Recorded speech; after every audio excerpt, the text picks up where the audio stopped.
তবে শোনো গো শোনো, ওই কবরের কাছে যাও, একটা মহিলার কান্নার আওয়াজ পাবা। যখন কবরের কাছে যাওয়া হলো, কবরের সঙ্গে বাবা কান কানা বাবা যে আপনার লাগাইয়া দিয়েছে। মহিলাটা হাও করে কান্না করে, কে আছে গো, কে আছো, আমাকে কবর থেকে তাড়াতাড়ি করে বের করো। যখন বাবা এই আওয়াজটা শুনেছি, শোনার পরে বাবাজি আজ বলছো গো বন্ধু, এই কবরে একটা মহিলার কান্নার আওয়াজ পাচ্ছি। মহিলাটা বলতেছে আমাকে কবর থেকে বের করো, কবর থেকে বের করো। আব্দুর রহমান বলতেছি বলো গো বন্ধু আমার, চলো আমরা গ্রামের ভিতরে যাই, সমস্ত মানুষজনকে জানাই। সমস্ত মানুষজনকে জানানো হলো, এ বন্ধু চলো, আমরা কবরে গেছিলাম, একটা মহিলা কবরে কান্না করে আর বলতেছে আমাকে কবর থেকে বের করো। মহিলাটা বলছে আমাকে কবর থেকে বের করে। গ্রামের মানুষ যা কাজ করেন, যান ওখানে গিয়ে মহিলাকে কবর থেকে বের করেন। সমস্ত মানুষ আসলো কবরের কাছে, মহিলার কবরটাকে ফাঁকা করলো। একটু ফাঁকা হয়েছে, মহিলাটা বলছে ওগো ভাই, কবরটা সম্পূর্ণ খুলিও না, সম্পূর্ণ ফাঁকা করো না, আমি কবরের ভিতরে উলঙ্গ অবস্থায় আছি। ও ভাই আমাকে একটা কাপড় দেন, কাপড় দেন। বাবাজি কাপড় দেওয়া হলো। মহিলাটা আপনার মাথা থেকে নিয়ে পা পর্যন্ত বাবাজি কাপড়টা পরিধান করেছে। বাবাজি মুসলমান ভাইরাও, মহিলাটা বলতেছে বলো গো আমার ভাইরাও, এবার কবরটা সম্পূর্ণ ফাঁকা করে দাও। সম্পূর্ণ যখন ফাঁকা করে দিয়েছি, মহিলাটা কবর থেকে উঠে বাবাজি নিজে বাড়ির দিকে দৌড় মারতে লেগেছে। যারা বাবা কবর করতেছিল তারা বলতেছে কি ব্যাপার, মহিলাটা কবর থেকে কেন বেরিয়ে আসলো, কি কারণে বেরিয়ে আসলো, আমাদেরকে তো জানতে হবে। মহিলার পেছন পেছন বাবা যারা কবর করতেছিল তারাও বাবা আপনার চলতে লেগেছে। চলতে চলতে চলতে চলতে মহিলাটা নিজের ঘরের ভিতরে গিয়ে দরওয়াজা লাগিয়ে দিয়েছি। বেরাদের ইসলাম মাদার সামানিকরাম, গ্রামের মানুষের বাবা জেনে গেল একজন মহিলা কবর থেকে জিন্দা উঠে এসেছে। হাজার হাজার মানুষ বাবাজি বাড়িতে ভিড় লেগেছে। এ বাবাজি মুসলমান ভাইরা যারা কবর করতেছিল বলে বোন তুমি কবর থেকে কেন বেরিয়ে আসলো, একটু তো আমাদেরকে বলো। মহিলাটা কথা বলে না। এ বাবাজি মুসলমান ভাইরাও, গ্রামের মানুষেরা বললে এক কাজ করো, ওই দরওয়াজাটাকে ভেঙে দাও আর ওই মহিলার কাছে দুজনা মহিলাকে পাঠায় দাও। কি কারণে কবর থেকে বেরিয়ে এসেছে সেটা আমরা জানতে চাই।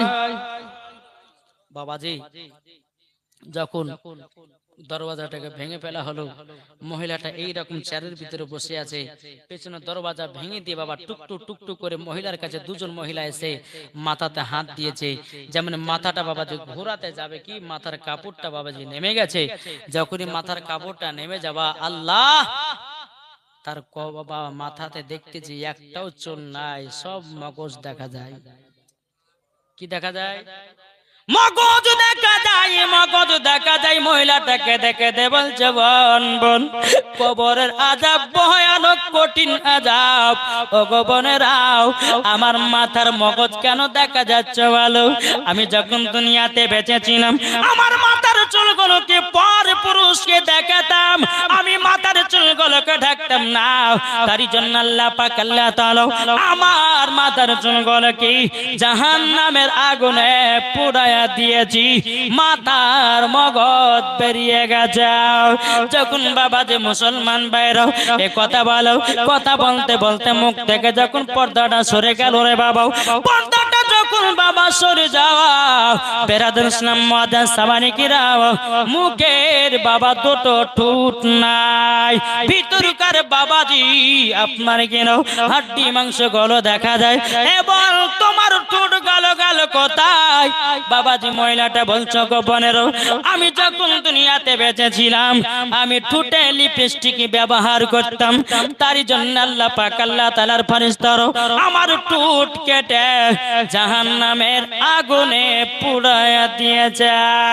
হাত পায়ে বাবাজি কোনো না কোন গলো নাই। ও বোন তোমার হাত পায়ে না কোন গলো কোথায় গেল? ও বোনের আমি যখন দুনিয়া বেঁচে ছিলাম দিতাম, হাত পায়ে কুমকুমি ব্যবহার করতাম। তারই জন্য আল্লাহ পাক আল্লাহ তাআলার ফেরেশতারা সমস্ত নাখুনগুলোকে তুলে তুলে জাহান্নামের আগুনে পোড়ায়া দিয়েছে। ও মা কালা, মহিলাটা যখন এইরকম ধরনের কথা যখন বাবা বলেছে, বলার পরে বাবাজি সেই দুনিয়া থেকে বিদায় নিল। তাইলে বলুন এখানে কি বোঝা গেল? কি গো, মহিলাটা কবর থেকে কেন এসেছিল? জি, এই কথাগুলো বলার পরে আবার ইন্তিকাল করলো। তাহলে এখানে বোঝা গেল মহিলাটা এসেছিল, বোনেরা তোমরা খালি মাথা ঘুরে বেড়াইও না, এ বোনেরা তোমরা ঠোঁটে লিপস্টিক দিও না, এ বোনেরা তোমরা হাত পায়ে কুমকুমি ব্যবহার করো না। যেই মা বোনেরা হাত পায়ে কুমকুমি ব্যবহার করবে, ফরজ গোসল যদি করে ফরজ গোসল হবে না রে বাবা, ওযু যদি বানায় ওযু হবে না, তার নামাজও হবে না, কোরআন পড়াও হবে না। কি গো বাবাজি, আজ মহিলারা দেখছে 90% মহিলারা বাবাজি বিয়ে হয়েছে অথচ হাত পায়ে কুমকুমি দেয়। মা খবরদার কুমকুমি দিবেন না। এই কুমকুমিটা হচ্ছে বাবাজি একটা চামড়া জাতীয় জিনিস। যখন হাত পায়ে নখ দেবেন, উজু যখন বানাবেন সেখানে পানি পৌঁছাবে না, আর পানি না পৌঁছালে পরে উজু হবে না, আর উজু না হলে পরে নামাজও হবে না। তাই মা ফরজ গোসল হবে না।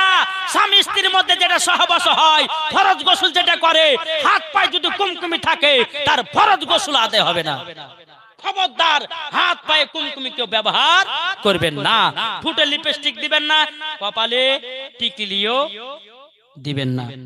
মা জননী আব্দুর রহমান আব্দুল আজিজ বলতেছে, বলে বন্ধু আমার দেখো, তোমার বাড়িতে যদি বিবি থাকে এই দেখো এইগুলো মেনে চলিও। বেরাদার আব্দুর রহমান বলছে, বন্ধু আমাকে কলমা পড়ে আবার মুসলমান বানিয়ে দাও, আমার বিশ্বাস হারিয়ে গেছিল। আব্দুর রহমান কি করলেন, নিজের বন্ধুকে কলমায়ে তাইয়্যিব লা ইলাহা ইল্লাল্লাহু মুহাম্মাদুর রাসূলুল্লাহ সাল্লাল্লাহু তাআলা আলাইহি সাল্লাম বলে কলমা পড়ে মুসলমান বানালেন। আল্লাহ আল্লাহ গো, আমার বন্ধু আজিজকে তুমি ক্ষমা করে দিও। আল্লাহ আমার বন্ধু আজিজকে আল্লাহ গো নেক বান্দা বানিয়ে দিও। আজিজ নামাজ পড়া ধরে নিল, রোজা করা ধরে নিল, কোরআন শিখে নিল, তাহাজ্জুদ পড়তে লাগলো, আল্লাহ বালা ব্যক্তি হয়ে গেল। তাহলে বাবাজি আমরা কি পারি না নামাজি হতে?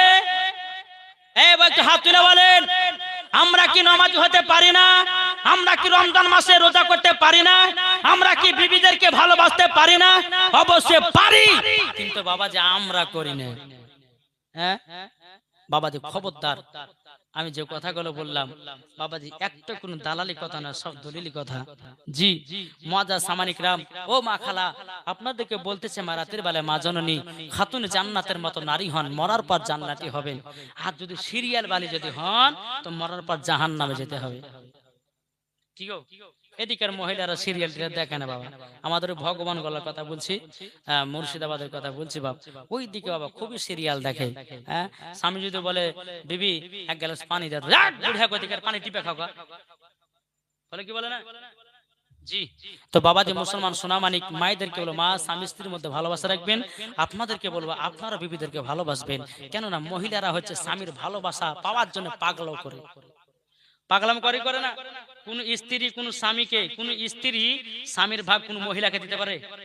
জি সব ওর জান প্রাণ দিতে রাজি, কিন্তু স্বামীর ভালোবাসা দিতে রাজি না, ঠিক না?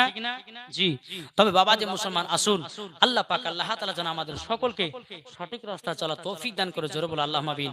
কিন্তু বাবাজি মুসলমান আমি মায়েদেরকে বলো, মা স্বামীকে ভালোবাসেন, স্বামীর সঙ্গে মহব্বত করবেন ইনশাআল্লাহ। না হলে পরে এমন দেখা যায় বিবি এমন বাবাজি খাস্টা মেস্টা হয়ে থাকে, কিন্তু স্বামী দেখলে পরে কিন্তু তার মন খারাপ করে।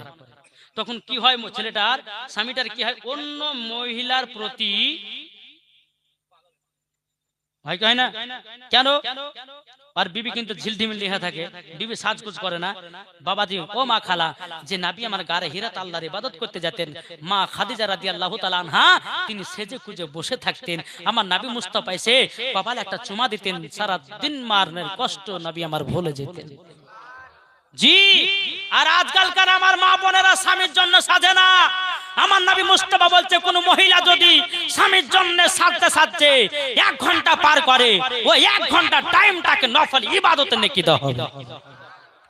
আসুন মা, মা জননী আপনাদেরকে বলতেছে মা স্বামীর সেবা করুন, স্বামীকে ভালোবাসুন, না হলে পরে কি হবে, আবার দ্বিতীয় বিয়ে করবে। লিয়েন ঠেলা নাকি বলছে জি। তখন বলে না দ্বিতীয় বিয়ে কেন করলে, ওই খাইস্টা মাসে থাকার লাগে বিয়ে করেছে। আর এটা ভাবেন না চারটা বিয়ে করা যায় যাচ্ছে। কটা বললাম? চারটা বিয়ে করা যায় যাচ্ছে। দাঁড়ান বুঝাই বুঝাই একটু বুঝাই। এমনি চারটা না, যেমন চারটা বিয়ে করা যায় যাচ্ছে প্লাস হারামও আছে নাকি বলছেন? দেখেন একটা বউর ভাত কাপড় দিতে পারেন না, একটা বউকে বাবাজি ঠিকঠাক ভাবে দেখতে পারেন না, আর একটা বউ নিয়ে আসলে পরে হবে কি গো? হারাম হয়ে যাবে। কোরআন শরীফের মধ্যে প্রমাণ, তুমি চারজন মহিলাকে, একটা পুরুষ চারজন মহিলাকে বিয়ে করতে পারে কখন? শরীরে যখন ক্ষমতা থাকবে, টাকা পয়সা থাকবে, জমি জায়গা থাকবে, না হলে পরে টাকা পয়সা জমি জায়গা থাকবে আর চারটে যদি বউ থাকে তার আলাদা আলাদা বাড়ি লাগবে। এটা ভাইবে না যে চারটে বউকে বিয়ে করেছে একই ঘরে শোয়াবো, তা হবে না, আলাদা আলাদা বাড়ি করে দিতে হবে। তারপরে চারটে বউকে এক নজরে দেখতে হবে। তুমি জোরনাকে দিলে হারের মালা আর ওকে চাঁদের মালা দিলে তাহলে হবে না, ওকে চারজনকে হারের মালা দিতে হবে। শোনা বুঝতে পেরেছেন কিছু? যদি পারেন চারজনকে এরকম দিতে তাহলে বিয়ে করা যায় যাচ্ছে, আর যদি না পারেন তো একটা বউ করলে সারা জীবন কাটাতে হবে। বুঝা গেছে কিছু? জি। তাই বলে কাল সকালবেলা বিয়ে করে চলেছেন না যে মৌলানা ওবায়দুল ইসলাম জামালি বলে গেছে চারটে বিয়ে করা যায়, চারটে বিয়েই করবো। বাবা যে মুসলমান যাই হোক, আসুন আমরা সকলে যেন নবী মুস্তাফাকে মহব্বত করতে পারি। জোরে বলুন আল্লাহুম্মা আমিন। একবার জোরে বলুন আল্লাহুম্মা সাল্লি আলা সাইয়্যিদিনা মাওলানা মুহাম্মদ আলা আলিহি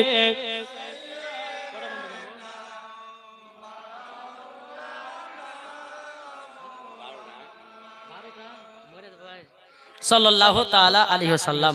বাবাজি যাই হোক প্রায় 2 ঘন্টা হয়ে গেল। হ্যাঁ হ্যাঁ, তো বাবাজি সোনামানিক একটাই অনুরোধ করবো, আপনার সবই প্রথমে আমি বলেছি ভাই একটু শরীরটা ক্লান্ত, কেন বলছি এই যে বললাম যে আজকে 350 রক্ত দিয়েছি। হ্যাঁ, এই যে এরকম ভাবে ওয়াজ আপনাদেরকে শোনাচ্ছি, ইনশাআল্লাহ কালকে আপনাদের ওটাকে পূর্ণ করে দেবো আমি।